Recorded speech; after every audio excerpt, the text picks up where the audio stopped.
Hello everyone, इस बॉबी और इस वीडियो में मैं एक्सप्लेन करने वाला हूँ on page SEO. On page SEO basically क्या होती है और इसके रैंकिंग फैक्टर्स क्या हैं। इससे पहले मैं कुछ डिस्कस कर लेता हूँ आपके साथ में। अगर आपको ये नहीं पता कि एसईओ बेसिकली क्या होती है, तो मैंने लास्ट वीडियो में आपको ये बताया था कि व्हाट इज एसईओ और ये किस तरह से वर्क करती है। अगर आपने वो वीडियो नहीं देखी तो मैं उसका लिंक डिस्क्रिप्शन में ऐड कर दूंगा, ठीक है। अब इस वीडियो का जो टॉपिक है ऑन पेज एसईओ बेसिकली क्या होती है और इसके कुछ रैंकिंग फैक्टर्स के ऊपर हम डिस्कस करेंगे। ऑन पेज एसईओ बेसिकली एक प्रोसेस है जिसमें आप अपनी वेबसाइट को और उसके कंटेंट को ऑप्टिमाइज करते हो, ठीक है। मीन्स जो सारी एक्टिविटीज करते हो ऑन पेज एसईओ में वो वेबसाइट के ऊपर ही होती है। मीन्स वेबसाइट से बाहर कोई सिंगल एक्टिविटी भी नहीं करनी होती है आपने, ठीक है। और ऑन पेज एसईओ में आप 99% चीज़ों को खुद अपने लेवल पे कंट्रोल कर सकते हो। और ऑन पेज एसईओ काफ़ी मेजर रोल प्ले करती है आपकी वेबसाइट को रैंक करने के लिए, ठीक है। और इसमें 99% चीज़ों को आप खुद कंट्रोल कर सकते हो। और ऑन पेज एसईओ में कुछ चीज़ें आप वन टाइम करनी होती है, कुछ चीज़ें आपने रिपीट करनी होती है रेगुलरली, ठीक है। तो उसकी मैं एक चेकलिस्ट बना के डिस्क्रिप्शन में ऐड कर दूंगा कि कौन सी चीज़ें आपने वन टाइम करनी है, कौन से रिपीट करनी होती है, ठीक है गाइस। तो उसके बाद हम डिस्कस करते हैं कि कुछ मेजर फैक्टर कौन से हैं जो ऑन पेज में आपने चेकआउट करने हैं, जिनका काफ़ी मेजर रोल प्ले होता है आपकी वेबसाइट को रैंक करने के लिए। Your website should be crawlable. Crawlable का मीनिंग है, अगर आपको नहीं पता, मैंने पिछली वीडियो में भी एक्सप्लेन कर रखा है।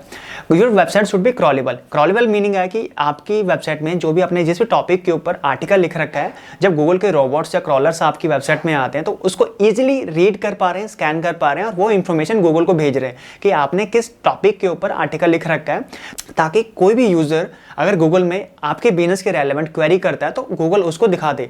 बट अगर गूगल को यही पता नहीं है कि आपने किस टॉपिक के ऊपर आर्टिकल लिख रखा है, आपका इंडेक्स ही नहीं हो रखा गूगल में, तो वो दिखा ही नहीं सकता आपको। तो आपको ये पता होना चाहिए कि आपकी वेबसाइट क्रॉलेबल है, इजीली गूगल रीड कर पा रहा है आपकी वेबसाइट को। ये किस तरह से कर सकते हो, उसके ऊपर मैं अभी एक वेब सीरीज बना रहा हूँ। जैसे गूगल सर्च कंसोल के थ्रू आप ये एनालाइज कर सकते हो कि आपकी वेबसाइट क्रॉलेबल है कि नहीं है, तो आप उस वेब सीरीज के थ्रू ये सब चीज़ें एनालाइज कर सकते हो। उसका लिंक में जो मैंने कुछ वीडियोस बना रखी हैं उसका लिंक डिस्क्रिप्शन में ऐड कर दूंगा। जैसे जैसे मैं बाकी नेक्स्ट वीडियोस बनाता रहूँगा उनका लिंक भी डिस्क्रिप्शन में ऐड कर दूंगा। और सेकंड फैक्टर है जो your website should B mobile friendly. Means, ठीक है, आजकल गूगल ने बेसिकली ये बोल रखा है कि अगर आपकी वेबसाइट मोबाइल फ्रेंडली नहीं है तो मैं आपकी वेबसाइट को रैंक नहीं कर सकता, ठीक है। तो आपकी वेबसाइट मोबाइल फ्रेंडली होनी चाहिए। आपकी वेबसाइट जो लोडिंग टाइम है मोबाइल में फास्ट होना चाहिए, व्यूबिलिटी प्रॉपर होनी चाहिए। मीन्स जो व्यू पॉइंट्स हैं, आपकी जो वेबसाइट है मोबाइल में प्रॉपर व्यू होनी चाहिए। एंड जो लाइक नेविगेशन प्रॉपर होनी चाहिए मोबाइल में। और कुछ फॉन्ट्स होते हैं, फॉन्ट का साइज नहीं बहुत बड़ा दिख रहा है मोबाइल में, ठीक है। और प्रॉपरली चीज़ें नहीं होता ना कई बार कि एडजस्टेड पॉइंट पे सही नहीं है, जो सी चीज़ जहाँ पे होनी चाहिए वहाँ पे नहीं है, कहीं हो रही है, ठीक है। और कई इमेजेस आधी लोड हो रही हैं, आधी लोड नहीं हो रही है। तो कई फॉन्ट काफ़ी लार्ज है मोबाइल में, फॉन्ट काफ़ी लार्ज शो हो रहा है। तो इस तरह की मिस्टेक्स जो होती हैं वो गूगल फिर इग्नोर नहीं करता, और ऐसी मिस्टेक्स होंगी तो आपकी वेबसाइट को फिर रैंक नहीं करेगा वो। तो आपने चेक करना है कि आपकी वेबसाइट मोबाइल फ्रेंडली होनी चाहिए। CTR की फुल फॉर्म है क्लिक थ्रू रेट। अब क्लिक थ्रू रेट बेसिकली होता क्या है और गूगल किस तरह से एक वेबसाइट का CTR कैलकुलेट करता है, ठीक है। CTR का फॉर्मूला भी है बेसिकली एक click through rate is equal to total measured clicks divide by the total measured impression multiply 100। इसके थ्रू आप अपनी वेबसाइट का CTR कैलकुलेट कर सकते हो। अब गूगल बेसिकली किस तरह से CTR कैलकुलेट करता है, ठीक है। अब CTR बेसिकली क्या होता है, अगर कोई भी यूज़र कस्टमर आपके बिजनेस के रेलेवेंट गूगल में क्वेरी करता है, ठीक है, वहाँ पे आपके सिमिलर जो और भी कॉम्पिटिटर है वहाँ पे उनकी वेबसाइट दिखा देता है, रैंक कर रही होती है, ठीक है। अब जो कस्टमर ने सर्च किया है गूगल में वो सभी में तो क्लिक नहीं करेगा ना, वो मे बी फर्स्ट वाले में क्लिक करेगा, मे बी सेकंड में, मे बी थर्ड में, मे बी फोर्थ में, फिर फिफ्थ में। वो सभी को देखा उसने, जो फर्स्ट नंबर पर रैंक कर रही है तो उसको देखा बट क्लिक नहीं किया, सेकंड में देखा क्लिक नहीं किया, थर्ड को देखा बट क्लिक नहीं किया, फोर्थ को देखा उसने तो उसमें क्लिक कर लिया। वो क्लिक उसने इसलिए किया क्योंकि उसका जो टाइटल है काफ़ी अपीलिंग था और उसकी क्वेरी के रेलेवेंट था और उसका मेटा डिस्क्रिप्शन भी काफ़ी रेलेवेंसी थी, तो वहाँ पे क्लिक कर लेता है, ठीक है। अब गूगल को बेसिकली यहाँ से ये इन्फॉर्मेशन मिलती है कि उसने किन यूज़र की वेबसाइट फर्स्ट नंबर में रैंक की थी, सेकंड में रैंक की थी, थर्ड में रैंक की थी, फोर्थ में, फिफ्थ में, सिक्स्थ में, सेवन्थ में, एट्थ में, नाइन्थ में, 10th में, और किस यूज़र की वेबसाइट पर वो ज़्यादा प्रेफर कर रहा है क्लिक करने के लिए। मीन्स वो यहाँ पर ये एनालाइज कर रहा है कि उसने कितने यूज़र को आपकी वेबसाइट शो किया, किसी न किसी यूज़र की वेबसाइट गूगल में शो किया है और उसने कितनी टाइम आपकी वेबसाइट में क्लिक किया है। सपोज अगर मेरी वेबसाइट रैंक हो रही है टॉप 5 में कहीं पे भी, ठीक है, अगर एक यूज़र सर्च करता है मेरे बिजनेस के रेलेवेंट, तो मे बी यूज़र ने 100 डिफरेंट यूज़र ने सर्च किया but only out of 100 10 user ने प्रेफर किया मेरे वेबसाइट पर क्लिक करने के लिए। तो मेरी वेबसाइट का CTR बेसिकली क्या हो गया, अब डिवाइड करके देख लो, इसका आ जाएगा 10%। मीन्स आउट ऑफ 100 यूजर ने जो सर्च किया मेरे बिजनेस के रेलेवेंट, गूगल 100 टाइम मेरी वेबसाइट को गूगल में शो किया गूगल सर्च में, बट ओनली 10 यूजर ने उसके ऊपर क्लिक किया। तो मेरा CTR आ गया यहाँ पे 10%। तो अगर आपका CTR 10% है, अगर जो मेरे कॉम्पिटिटर हैं उनका 15 है, 30% है, 40% है, तो गूगल उस केसेस में उन वेबसाइट को और ज़्यादा प्रेफर करेगा रैंकिंग करने के लिए मेरे से अबव पोजीशंस पे। और मेरी अगर मेरा 10% है, 5% है, 3% है, तो मेरी रैंकिंग ऑटोमेटिकली डाउन कर देगा। ठीक है, तो ये था बेसिकली CTR मेथड, जिसकी हेल्प से गूगल ये एनालाइज करता है कि उसने किस वेबसाइट को रैंक करना है, किसकी वेबसाइट को डी रैंक करना है। बेसिकली ये जस्ट एक रैंकिंग फैक्टर है, ऐसे मल्टीपल रैंकिंग फैक्टर हैं जिसके अकॉर्डिंगली वो ये एनालाइज करता है आपकी वेबसाइट को रैंकिंग करना है कि नहीं करना है। यूजर फ्रेंडली यूआरएल्स, तो आपने अपनी वेबसाइट में जितने भी आर्टिकल लिख रखे हैं या फिर वेब पेजेस बना रखे हैं उनके सभी के यूआरएल काफ़ी यूजर फ्रेंडली होने चाहिए। इससे बेसिकली क्या होता है, गूगल के रोबोट्स को या क्रॉलर्स को आपके यूआरएल्स रीड करने में काफ़ी हेल्प मिलती है। अदरवाइज कुछ न्यूमेरिक या डिफॉल्ट यूआरएल होगा तो गूगल उनको ईजिली रीड नहीं कर पाता, इंडेक्स नहीं करेगा और रैंकिंग के लिए भी प्रेफरेंस नहीं देता। तो आपने क्या करना है, जब भी कोई वेब पेज बनाना है या कोई आर्टिकल लिखना है, तो जिस भी टॉपिक के ऊपर आप आर्टिकल लिख रहे हो, सपोज करो मैं एक आर्टिकल लिख रहा हूँ web development services in Chandigarh, एक आर्टिकल लिख रहा हूँ मैं, तो मेरा ये जो आर्टिकल, ये मेरा कीवर्ड है, main keyword web development service in Chandigarh. तो मेरा ये जो कीवर्ड है वो यूआरएल में भी सेम कीवर्ड होना चाहिए, टाइटल में भी सेम कीवर्ड होना चाहिए, मैटर डिस्क्रिप्शन में भी सेम कीवर्ड होना चाहिए। ठीक है, तो इस तरह से आपने रेलेवेंसी स्कोर अपना इंक्रीज करना है और ट्राई करना है कि आपका जो यूआरएल है यूजर फ्रेंडली हो और आपका कीवर्ड ही यूआरएल में होना चाहिए। वेल टारगेटेड कंटेंट, बेसिकली आपने जब जिस भी टॉपिक को पिक करना है, जिसके ऊपर भी आपने आर्टिकल लिखना है, तो आपको ये पता होना चाहिए कि उस टॉपिक को एक्चुअल में गूगल में कितने यूजर सर्च करते हैं, मींस कि उसका सर्च वॉल्यूम कितना है। ठीक है, उसका कंपटीशन कितना है, हाई है, मीडियम है, लो है, और जो भी आपने उस कंटेंट में एक्सप्लेन करनी चीज़ें, मीन्स यूजर को प्रॉपर एक वैल्यू देनी है। मीन्स अब यूजर अगर आपकी वेबसाइट में कोई भी आता है तो अगर उसको रेलेवेंट आंसर नहीं मिलता या फिर वो क्वालिटी नहीं मिलती या आपको जो एक्सप्लेन करने का मेथड था इतना बैड था कि यूजर को लगता है यार मैं क्लोज कर देता हूँ, या फिर आपकी वेबसाइट की स्पीड ही इतनी स्लो है कि यूजर 5 सेकंड 10 सेकंड वेट ही नहीं किया, क्लोज कर देता। आप भी बेसिकली यही करते हो। ठीक है, इससे बेसिकली क्या होता है, ओवरऑल आपकी वेबसाइट पे नेगेटिव इंपैक्ट पड़ने लग जाता है। तो आपने कितनी इमेजेस ऐड करनी है, उसमें कितने वीडियोस ऐड करनी है और इन्फोग्राफिक्स ऐड करनी है, कितने title 1 means heading 1, heading 2, heading 3, heading 4 कितने आपने बनाने हैं उसमें, यानी प्रॉपर एक्सप्लेन करनी चीज़ें अपने बेटर वे से, यानी कि आप यूज़र को इंप्रेस कर दो यार कि मेरे को यही तो चाहिए था। मीन्स यूज़र पहले रीड नहीं करना स्टार्ट करता हो, जिसमें पहले देखेगा कि आपने कंटेंट किस तरह से लिख रखा है, क्या क्या चीज़ें उसमें एक्सप्लेन कर रखी हैं, गो थ्रू करेगा, देन फिर वो डिसाइड करके मैं पढ़ लेता हूँ, यहाँ से ही बेटर प्लेस है। उसके बाद आता है कीवर्ड ऑप्टिमाइजेशन। वैसे तो जब आप अपनी वेबसाइट का ऑन पेज एसईओ करते हो तो उसके लिए आप अपनी वेबसाइट में एक जो है एसईओ योस्ट का प्लगइन इंस्टॉल करते हो, जो बेसिकली आपकी हेल्प करता है आपकी वेबसाइट का कंटेंट ऑप्टिमाइज करने में। ठीक है, एसईओ योस्ट बेसिकली एक प्लगइन है, प्लगइन या सॉफ्टवेयर कह सकते हो, जो आपकी हेल्प करता है आपकी वेबसाइट के कंटेंट को एसईओ फ्रेंडली या गूगल की पॉलिसीज के अकॉर्डिंगली फॉलो करने के लिए। अगर आप कुछ भी चीज़ें मिस करते हो तो ये आपको रेड अलर्ट्स दे देता है कि आपने ये चीज़ें मिस की है। ठीक है, ये चीज़ें करनी है आपने। तो इसकी हेल्प से आप अपनी वेबसाइट के कंटेंट को काफ़ी ऑप्टिमाइज कर सकते हो और कीवर्ड्स को काफ़ी टारगेटेड पॉइंट से ऐड ऑन कर सकते हो। ठीक है, इसके अंदर आपको जैसे काफ़ी सारे फीचर्स मिलेंगे। ये बोलता है कि आपको कीवर्ड फोकस कीवर्ड क्या है आपका, मीन्स अगर आप ये आर्टिकल लिख रहे हो, इस आर्टिकल का मेन टॉपिक क्या है। मीन्स अगर गूगल में किसी सपोज करो web development services in Chandigarh, तो सपोज को मैं एक आर्टिकल लिख रहा हूँ, मेरा आर्टिकल एक लिख रखा है मैंने, आर्टिकल काफ़ी लेंथी 700-800 वर्ड का लिख रखा है। वो मुझसे पूछेगा कि इस आर्टिकल का फोकस कीवर्ड क्या है। फोकस कीवर्ड मीन कि किस, अगर गूगल में कोई क्या सर्च करे, मैंने ये आर्टिकल उसको कब दिखाना है, तो वहाँ पे आप क्या करते हो, मैंने बोला कि मेरा कीवर्ड तब दिखाना है उसको एज अ फोकस। अगर गूगल में ये सर्च करे कोई web development services in Chandigarh, तो उसको पता लग गया कि इस टॉपिक का, इस आर्टिकल का मेन कीवर्ड क्या है, web development service in Chandigarh. ठीक है, अब वो क्या, इसमें फिर आगे बहुत सारी चीज़ें आती हैं जो एसईओ यूज्ड है। वो बोला डेंसिटी। डेंसिटी का बेसिकली क्या मीनिंग होता है कि आपने जो फोकस कीवर्ड है कितनी टाइम उसको रिपीट करना है अपने आर्टिकल में। वैसे तो आप फोकस कीवर्ड को, जैसे मेरा फोकस कीवर्ड है web development service in Chandigarh, focus keyword को 7, 8 या 9 टाइम अप टू 10 टाइम तक रिपीट कर सकते हो, बट ये नहीं कि आप 20 या 30 टाइम तक रिपीट कर रहे हो। डेंसिटी का मीनिंग है कितनी नंबर ऑफ टाइम आपने अपने कीवर्ड को रिपीट करना है अपने आर्टिकल में। तो आपने जस्ट 7, 8 या 9 टाइम ही रिपीट करना है अपने फोकस कीवर्ड को, जिस भी टॉपिक के ऊपर आप आर्टिकल लिख रहे हो। ये नहीं कि आप 30-40 टाइम करने लगे, वो स्टफिंग आ जाएगा। बेसिकली स्टफिंग होता है कि डुप्लीकेसी क्रिएट कर रहे हो, मल्टीपल टाइम रिपीट कर रहे हो, वो स्टफिंग करना पॉलिसी को वायलेट करता है। ठीक है, तो गूगल को पता लग जाएगा आप स्टफिंग कर रखे, आपकी वेबसाइट को डी रैंकिंग कर सकता हो। तो स्टफिंग नहीं करनी, डेंसिटी अपने मेंटेन करके रखनी 7, 8 या 9 टाइम 10 टाइम तक मैक्सिमम। ठीक है गाइस, उसके बाद बहुत सारे फीचर्स आएंगे इसके ऊपर कि इंटरनल लिंकिंग कौन से, आपके आउटबाउंड लिंकिंग कौन से, इमेज ऑप्टिमाइज किस तरह से करनी है आपने। इसके ऊपर मैं एक सेपरेट वीडियो बना दूंगा कि एसईओ योस्ट के जो फीचर्स हैं किस तरह से आप उनको यूज़ कर सकते हो और अपने कंटेंट को यूज़र फ्रेंडली और टारगेटेड पॉइंट ऑफ व्यू से बना सकते हो।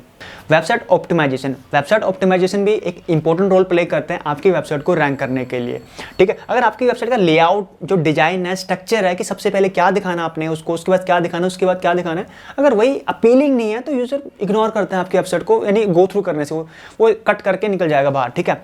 अब बेसिकली होता क्या मोबाइल में, एज पर गूगल की रिसर्च, गूगल ने खुद ये बोल रखा है कि अगर कोई भी यूजर मोबाइल से आपकी वेबसाइट में आता है गूगल से सर्च करके, तो 60% यूज़र लास्ट तक स्क्रॉल डाउन नहीं करते। 60% यूज़र लास्ट तक स्क्रॉल डाउन नहीं करते बिकॉज उनको लगता नहीं है वैल्यूबल इन्फॉर्मेशन उनको मिल रही है, वो थोड़ा बहुत स्क्रॉल डाउन करते हैं, उनको रेलेवेंट नहीं लगती, उसी के बिटवीन कट करके निकल जाते हैं। तो आपने जो इंपॉर्टेंट वैल्यू है अपनी वेबसाइट की ऊपरले पार्ट में ऐड ऑन करनी है, इन स्टार्टिंग वाले पार्ट में। और जो मोबाइल में लेआउट है means website optimization not only कि अपने डेस्कटॉप में या लैपटॉप्स में मोबाइल ऑप्टिमाइज करनी है, मोबाइल पॉइंट ऑफ व्यू से भी आपने अपनी वेबसाइट को ऑप्टिमाइज करना है कि आपकी जो वेबसाइट है मोबाइल में फास्ट लोड हो रही है कि नहीं हो रही है, ठीक है, प्रॉपर व्यू हो रही है मोबाइल में कि नहीं हो रही है, कि जो नेविगेशन प्रॉपर शो हो रही है कि नहीं हो रही, आपके जो फॉन्ट्स हैं मोबाइल में काफ़ी लार्ज तो नहीं शो हो रहे हैं, आपने जो इमेजेस ऐड कर रखी हैं अपनी वेबसाइट में, जो भी आर्टिकल्स है या किसी भी पेज में वो प्रॉपर व्यू हो रही है मोबाइल में नहीं हो रही है, आधी इमेज स्क्रीन से बाहर तो नहीं जा रही है। ऐसे ही बहुत सारी चीज़ें होती हैं जिसका इंपैक्ट पड़ता है आपकी वेबसाइट की रैंकिंग के ऊपर। आपकी वेबसाइट का स्ट्रक्चर काफ़ी अच्छा होना चाहिए, काफ़ी अपीलिंग होना चाहिए, ठीक है। अगर कोई भी यूज़र आपकी वेबसाइट में आता है तो उसको इंप्रेस करने वाला होना चाहिए, अदरवाइज वो क्विट करके निकल जाएगा। कलर कॉम्बिनेशन, डिजाइन, जिस तरह से अपनी सर्विसेज को पिच कर रखा है, अपने प्रोडक्ट्स को वहाँ पे डिस्प्ले कर रखा है, काफ़ी अपीलिंग होना चाहिए। एंड नेक्स्ट कि आपकी जो वेबसाइट है मोबाइल फ्रेंडली भी होनी चाहिए, कि अगर कोई भी यूज़र आपकी वेबसाइट को मोबाइल में ओपन करता है तो ये ना कि उसको प्रॉब्लम हो रही है कि नेविगेट किस तरह से करना है, नेक्स्ट मेन्यू में किस तरह से जाना है। जो आपके इमेजेस हैं, प्रोडक्ट्स की फोटोज़ हैं मोबाइल में काफ़ी लार्ज शो हो रही है, प्रॉपर व्यू नहीं हो रही है, व्यूएबल पॉइंट प्रॉपर सेट नहीं हो रखे हैं, जो हेडिंग्स है काफ़ी लार्ज हैं, या इमेज जो है आपकी वेबसाइट की वो प्रॉपर मोबाइल में लोड ही नहीं हो रही है, ठीक है। ऐसे बहुत सारे ड्रॉबैक्स हो सकते हैं जिसके करके आपकी वेबसाइट मोबाइल फ्रेंडली नहीं है, तो उसका भी डायरेक्टली आपके रैंकिंग में इम्पैक्ट पड़ सकता है। उसके बाद आता है HTTPS या फिर SSL। अगर आपकी वेबसाइट सिक्योर नहीं है तो गूगल आपकी वेबसाइट को लेस प्रेफर करेगा रैंकिंग करने के लिए, बिकॉज गूगल नहीं चाहता कि वो किसी ऐसे यूज़र की वेबसाइट में कंटेंट रीड करें या ऐसी वेबसाइट में जाके कोई भी किसी भी तरह की ट्रांजैक्शन करें जो सिक्योर नहीं है। आपने नोटिस किया होगा, आप काफ़ी वेबसाइट्स में जाते हो, वहाँ पर ऊपर लिखा हुआ आ जाता है नॉट सिक्योर, मीन्स उस वेबसाइट में HTTPS नहीं लग रखे हैं या फिर उसने सिक्योर नहीं कर रखी है अपनी वेबसाइट, तो ये करना बहुत ज़रूरी है।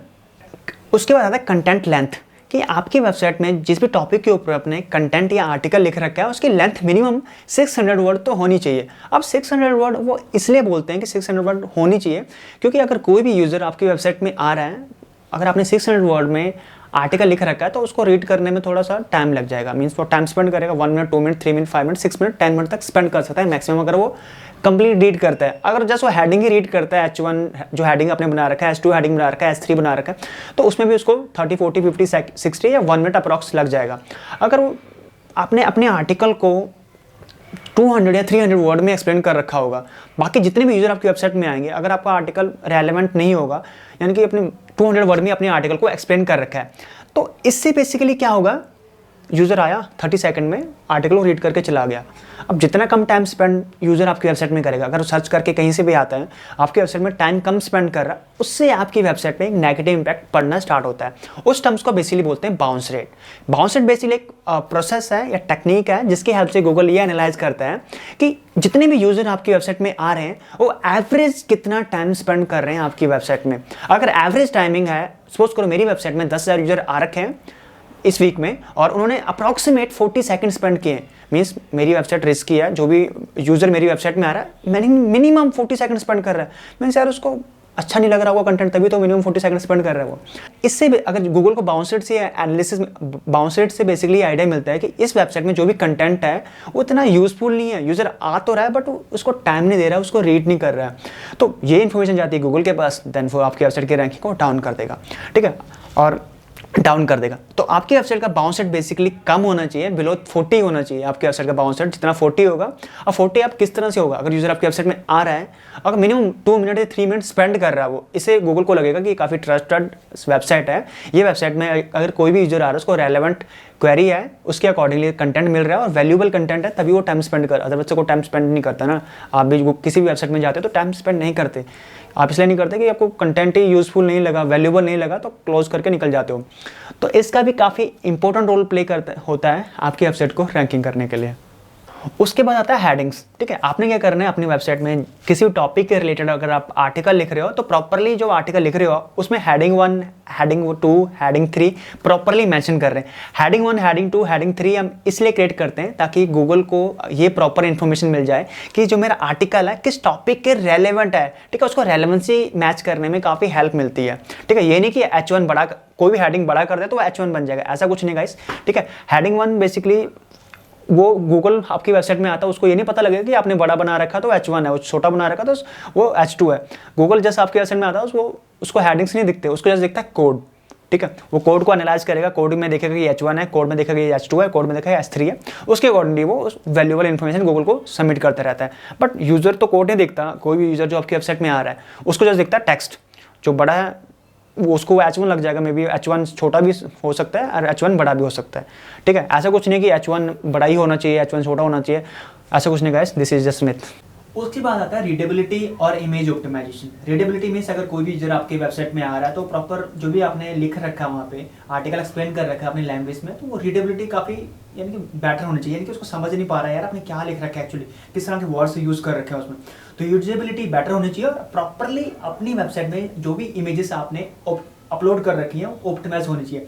बेसिकली आपने नोटिस किया होगा, अब कुछ भी अगर इमेज बार में गूगल में जाते हो, कुछ भी सर्च करते हो इमेज वाला टैब में, तो उसके रेलेवेंट इमेजेस ही आ जाती हैं वहाँ पे हमेशा। ऐसा किस लिए होता है बेसिकली, क्योंकि जिन भी वेबसाइट में उन इमेजेस को अपलोड कर रखा है, उन्होंने उन इमेजेस को अपलोड करते टाइम उस इमेज को प्रॉपर एक नेम दे रखा होता है, ऑल टैग दे रखा होता है, जिससे गूगल को ये इन्फॉर्मेशन सबमिट होती है कि ये इमेज किस टॉपिक के रेलेवेंट है, और उसी अकॉर्डिंगली यूजर की क्वेरी के अकॉर्डिंगली वहाँ पे उसको गूगल में दिखाने लग जाता है। तो आपने क्या करना है, जस्ट जो भी इमेजेस आप अपने आर्टिकल में अपलोड करो उनको प्रॉपर्ली ऑप्टिमाइज करना है आपने। अब quality outbound links, quality outbound link का बेसिकली मीनिंग है कि जिन भी वेबसाइट को आपने बैकलिंक दे रहे हो, मीन्स क्लिकेबल लिंक लगा रखे हैं और उन लिंक में क्लिक करके आपकी वेबसाइट से यूजर किसी दूसरी वेबसाइट में जाता है, तो उन वेबसाइट की परफॉर्मेंस किस तरह से है गूगल में। ठीक है, स्पैम स्कोर ज़्यादा तो नहीं है उनका, स्पैम स्कोर ज़्यादा होगा तो आपकी वेबसाइट में भी इससे भी थोड़ा बहुत नेगेटिव इंपैक्ट पड़ने लग जाता है। ठीक है, और आपने जो आर्टिकल लिख रखा है उसमें किस तरह की फॉन्ट यूज़ कर रखे हैं, उसकी लेंथ कितनी है, उसमें वीडियोस यूज़ कर रखी है, ठीक है, उसमें कितनी हेडिंग्स बना रखे हैं आपने, उसमें कितनी इमेजेस बना रखे हैं आपने, ऐसे बहुत सारे फैक्टर्स हैं जो आपके ऑन पेज एसईओ के अंदर आते हैं। ठीक है, मैं इसकी प्रॉपर एक ट्राई करूंगा, लिस्ट डिस्क्रिप्शन में ऐड कर दूंगा, वो लिस्ट आपको एक बार गो थ्रू करके देख लेना, जिससे आपको प्रॉपर ही आइडिया मिल जाएगा कि कौन कौन से स्टेप्स हैं ऑन पेज एसईओ के जो आपने वन टाइम सेटअप करने होते हैं, और कौन कौन से हैं जो आपने once in a while means repeat करने होते हैं टाइम टू टाइम के बाद। काफ़ी यूजर्स ऐसे क्वेश्चन भी पूछते हैं कि यार अगर मेरा आर्टिकल, काफ़ी जगह ऐसा क्वेश्चन भी पूछते हैं, अगर मेरा आर्टिकल ऑलरेडी रैंक हो रहा है गूगल में तो मेरे को एसईओ मतलब स्टॉप कर दूँ वहाँ पे, ना करूँ। कैसे, ऐसा कुछ नहीं है, आपने कॉन्टिन्यूस प्रोसेस है एसईओ। अगर आपका आर्टिकल रैंक भी हो रहा है, आपने कॉन्टिन्यूसली उसके ऊपर बैकलिंक क्रिएट करना है, शेयरिंग करनी है उसकी, और ट्राई करना है उसको मंथ में एक बार अपडेट भी करना है। ठीक है, मीन्स कुछ अपडेटेड इन्फॉर्मेशन उसमें ऐड ऑन करनी है, जिससे गूगल को ये पता लगता रहेगा कि आप अपने आर्टिकल में यूजर को एक अपडेटेड इन्फॉर्मेशन दे रहे हो और आपकी रैंकिंग को वहाँ पे स्टेबल मेंटेन करके रखेगा, अगर आपके बाकी रैंकिंग फैक्टर भी सही है तो।